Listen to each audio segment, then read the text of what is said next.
What's up, guys? Okay, so I'm in the truck rolling down south to Fayetteville, Arkansas right now.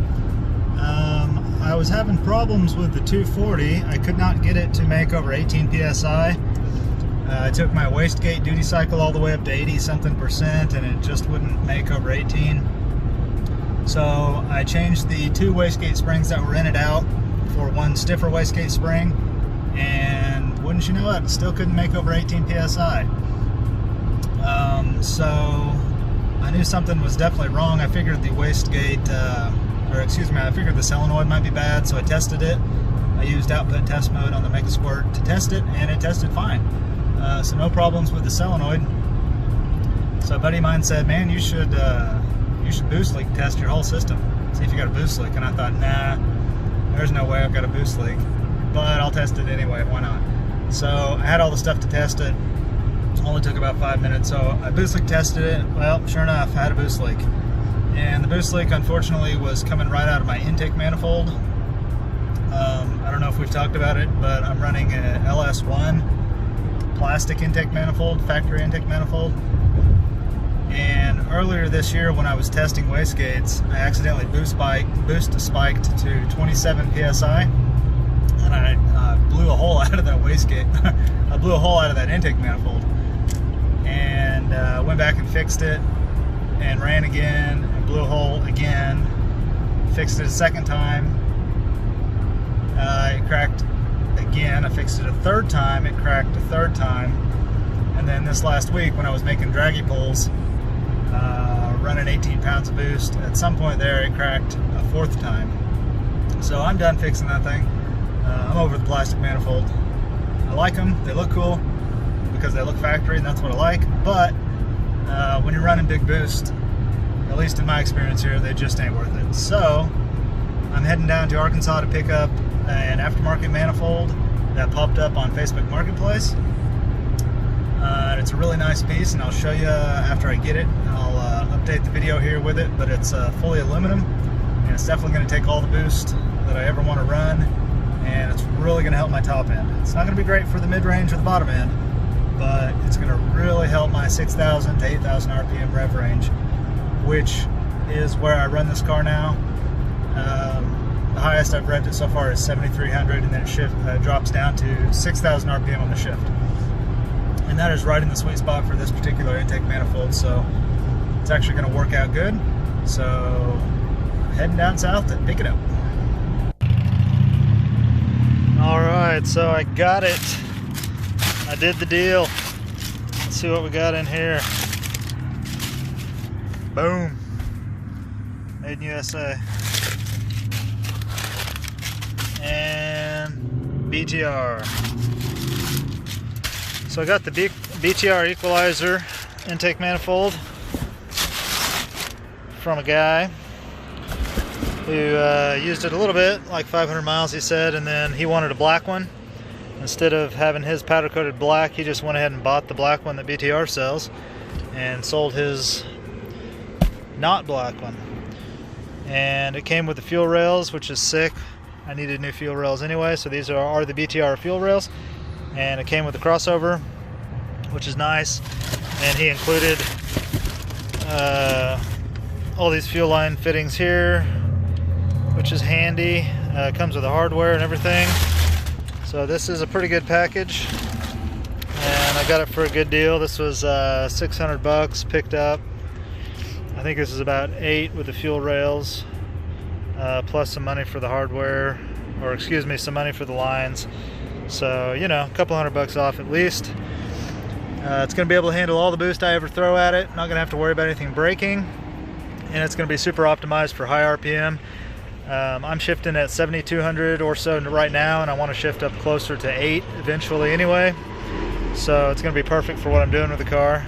And it's going to look good. And yeah, it's going to be sick. So the next step is to get the old factory LS1 plastic cracked up kind of a piece of junk off there, throw that in the back, and never look at it again, and get this sucker on there, make a couple of fuel lines, and go boosting again, boys.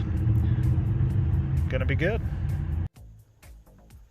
Okay, made it back to the shop. let's get this piece out of here, take a look,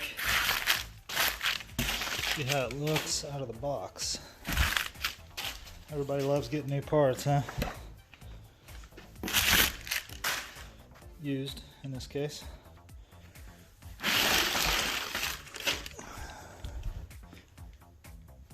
Alrighty. Pretty sick. So the big question on this intake manifold really is low end and mid-range power and torque. I know it's going to be less. A local guy here, one of the local fast guys, with a somewhat similar combo to mine, also in a 240 but in an S14.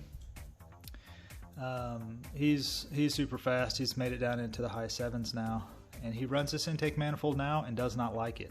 He said it made it a dog on the street, and so I'm definitely curious to see if I notice that, and if it's bad. I'm going to be pretty disappointed if it's truly a quote-unquote dog on the street. That would kind of suck, but I kind of don't think it could possibly be all that bad. But I'm just learning, so maybe I'll find out it is that bad and I'll have to change to something else, but I can always flip this for what I paid for it, so no biggie there. It's worth a shot for science, so let's get it on the car. Alrighty, time to get this sucker off of here and get the new hotness on there. This guy, by the way, was leaking right down here at the very corner. You can see where I had repaired it and then sealed it over with some silicone. I'll show you better when I get it off there. But anyway, yeah, time to get this sucker off and get the new one on.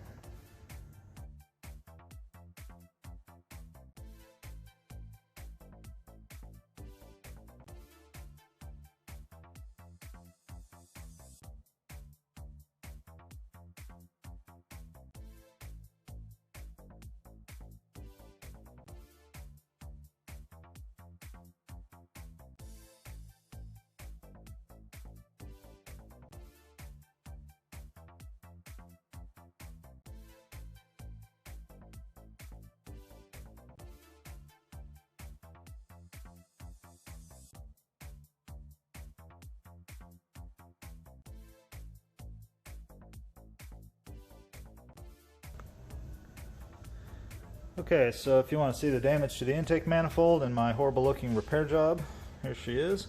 All the white stuff is literally just like a silicone caulking for your house. The only reason that's on there is because I had a bunch of really tiny, impossible to see pinholes after my last repair, and so I just covered the whole area in sealant to cover those microscopic pinholes, and it worked great. But the overall problem is, obviously, you can see we got crack here, see we got crack here, and this whole repair piece that I plastic welded on didn't stay. It just ripped right off, busted off there. So we got a bunch of boost coming out of this crack that kind of runs along here. Just cannot seem to fix this nylon reinforced plastic. It is terrible stuff to try to fix, and I'm done trying to fix it. So anyway, that's the issue. It's all busted out underneath here, or was, and some of it's been repaired and lasted, and some of it was repaired and didn't last. So we're done with that. On to the BTR. Okay, so I got everything out of the way, I think. Pretty much ready to drop it in. Here's the back of the intake manifold. This is the main vacuum port. That's going to feed my brake booster, and then this is where the map sensor was connected. I just built a little block off plate for the hole because the Megasquirt uses its own internal 4-bar map sensor, so I don't really need to use the factory map sensor anymore. As far as I can tell, it doesn't do anything on the Megasquirt, so no need for that anymore. And yeah, time to set her on there and see if it fits.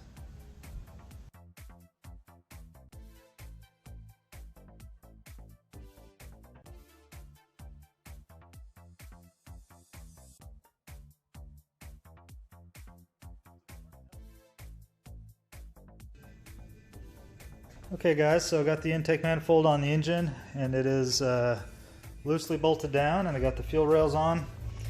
Lots more still to tidy up and finish up, but I just wanted to update you here on my thoughts so far. So far I think it looks awesome and installed really easy, and it fits really well. Nothing really to worry about or think about, other than the bottom of the throttle body area right here does hit this factory, I think this is a truck coolant. It's like a bleed port line basically, or a coolant air bubble passageway for the air to get out of the top of the heads. It does hit that just a little bit, it's touching it. But I tightened it down and everything looked good and felt good, so that's one thing to think about. But I didn't have to bend it. It was so close to not touching, but it was touching, but I just left it and just snugged it down. It barely bent it at all. I think that's not an issue at all. Other than that, it looks really good. It definitely sits low.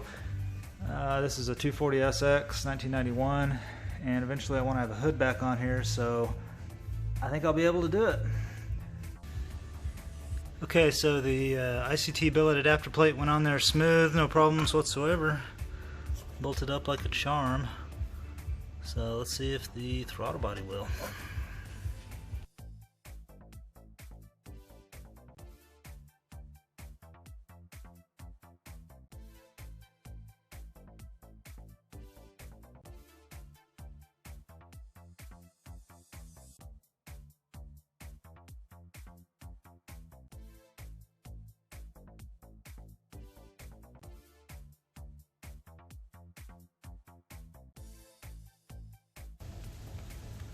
Okay, and so for the last challenge of this little project, I'm going to need to come up with something for a throttle cable bracket. The original LS1 throttle cable bracket has nowhere to go. BTR sells one that bolts, I think, here and here, and it's what I actually need, but I forgot to buy one. Didn't want to wait for one anyway. I'm trying to get this done today, which means I get to build one. So I need to build a bracket that locates this section right here somewhere around the corner of the intake lid and bolts to this bolt here and this bolt here, I'm thinking. So let's get to building. Okay boys, so throttle cable bracket is done. I whipped this up out of aluminum and riveted two pieces together, and it's really probably just a temporary throttle cable bracket, but I think it turned out actually kind of cool. So we'll see how long I use it, but it just bolts on right there to those two holes, and then the throttle cable slides down right into the slot and gets tightened up. So let's assemble that and see how she does.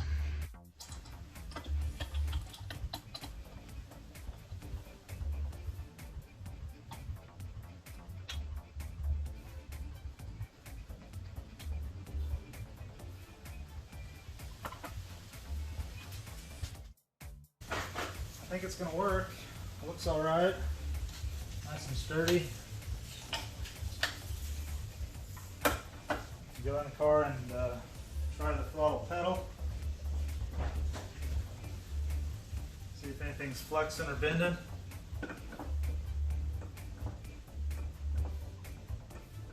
Nah, it's alright. Feels pretty good. Sweet. Okay, I think she's all buttoned up. It's time to go fire in the hole here and see if it'll start. See if we got any vacuum leaks, any fuel leaks.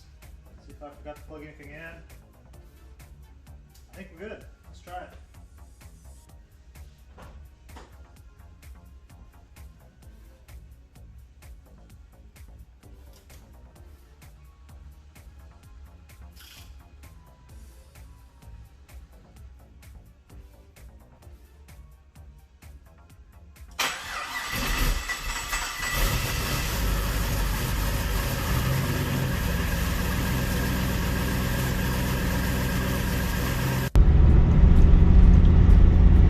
Okay boys, so we are out in the 240 for the first time since I put on the new intake manifold. This is literally my first drive on the new intake, and I gotta tell you, things are different, and different in a good way. This car has never got into boost very well. It's always been laggy to get into boost despite having this small 78-75 turbo that's supposed to be so responsive. It's never been very responsive for me. Never understood why. exact same turbo basically on my buddy's 6 liter is super responsive, but on my 5.3 it was just laggy. Well, that seems to have changed. Let me show you here. Maybe this will show you a little bit. I'm just gonna kind of tip into the throttle, not even gonna floor it or anything.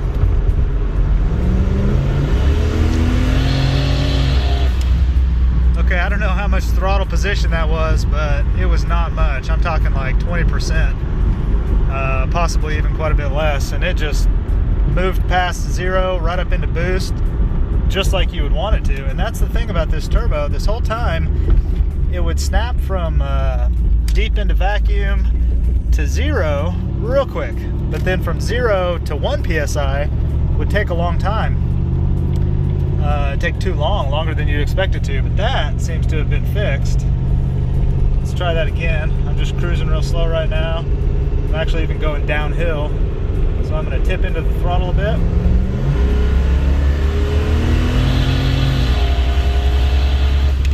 Oh yeah, guys, whole different beast right now. Whole different beast. She's almost what I'd call boost happy now. Oh my gosh. So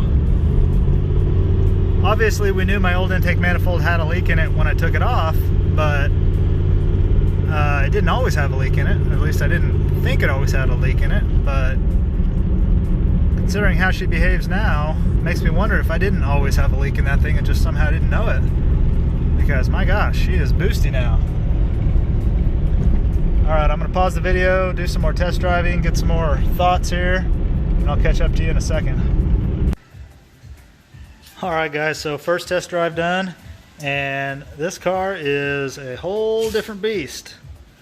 I am seriously so happy right now with that test drive, and so happy with this car at the moment. This car drives completely different, like for real. First of all, let's talk about the lack of low end or mid range that this BTR intake manifold is reported to have on these motors. It's supposed to be upwards of being down as much as 100 horsepower in the mid range, which sucks on paper, but I'm here to tell you right now, I could not tell a difference on my rips I just took. Literally could not tell. In fact, I've got a local guy who runs this intake on his 5.3, and he said his car is a dog around town and he hates it and he wants to go back to something else that he had before. So I was pretty apprehensive about this test drive and about my choice to go with this intake, but I can definitively say right now that there is no problems with the low and mid range on my car with this intake, and it remains to be seen what the top end is like because I haven't wrapped it out above, shoot, I probably didn't wrap it out above 5,000 RPM just now. But the good news is the bottom end is not noticeably affected at all. So that's a win. Second win is the car freaking goes into boost so easy now. I mean, like, so easy, just like it should. All my other turbo cars, turbo 4-cylinders, whenever they have small turbos on them, factory turbos and so forth, you can just tip into the throttle maybe 20-30% in just basically any gear, and you can always get it to transition from vacuum up into 1, 2, 3, 4, 5 pounds of boost, something like that, real easy. And that's how a turbo car should be, in my opinion, and this car has never since day one gone into boost that easy until today. Right now it is behaving exactly like a turbo car should. 20% throttle, it'll pass right through vacuum up into boost, and then the more throttle you give it, the more boost you'll get up to its maximum. So super stoked about that as well. And then the other thing is, the reason I didn't wrap it out too hard was because I was running too much boost today. So in order to get this thing to make a lot of boost the other day, I ran out of duty cycle on the solenoid and the software, and so I thought, well, I just need a stiffer spring, so I put a stiffer spring there in the wastegate. Still couldn't make more boost. We know now because it's because I had a big hole in the intake manifold. So now the spring that's in there is actually too stiff, and I just tagged 20 psi on that last pull, which would be okay, except that I want a spring that allows me to run maybe 12 to 15 psi on spring only, and then make the rest of the boost through duty cycle in the software, so that I can have a range of boost from low to mid to high. As it sits right now, it's just all high all the time. So I've got my tools out. I'm going to put the softer spring back in there and go back at it. But yeah, so far today, as of right now, just on a first quick test rip around the back roads here, the BTR equalizer intake manifold is 2 big thumbs up for me so far. This thing has never ran better. So love it, and I'll catch back up with you in a bit. Okay guys, so it's the next day, and yesterday I finally had time to take the car out to the local test strip here and meet up with the boys and fine tune this car on the new intake manifold here, get the fueling lined out, and make sure that was okay, and then do some actual draggy pulls and do some 6130s. And I gotta tell you, my test drive around the neighborhood here previously was definitely for real, and everything I felt that was happening on that test drive totally panned out on the draggy pulls and backed up what I thought that I was feeling the car do. So in the previous test on the last intake manifold, last time I went to the test strip, I ran a best of 640. It's actually 639. We can round that up to 640 to make it easy, and that was the 60 to 130 pull on 18 psi. Swapped on the BTR intake, retuned it, ran another 18 psi. I think we touched 19 on one pull, but for the most part it was 18 psi again. So previously it was a 640. Yesterday with this intake manifold we ran a 570. So that's a big difference. So basically this intake manifold knocked off 0.7 of a second on my 60 to 130. That is huge, guys. Like, that is a major improvement. Obviously there was something wrong with the LS1 intake manifold. I'm not saying this intake is worth 0.7 over a perfectly functioning LS1 intake manifold. I'm just saying it was worth 0.7 on my situation and my scenario. So I could not be more happy. The car runs better than it ever has. It spools faster than ever. Makes boost so easy. And the top end on this thing now, I'm here to tell you, this thing is insane. I don't have a ton of experience with real fast cars, so you got to keep in mind I'm coming from a lower horsepower background. Some of you guys are coming from a high horsepower background, and a 570 on a 60 to 130 might not be that impressive to you. But I'm here to tell you, a 570 60 to 130 makes for a very fast street car. This thing is moving on out. So anyway, I'm going to wrap the video there. Thanks guys for watching. If you enjoyed this, click like, leave a comment below, hit subscribe. We're going to make a lot more videos on this car in the coming months and other cars as well. Thanks again guys, and we'll see you on the next one.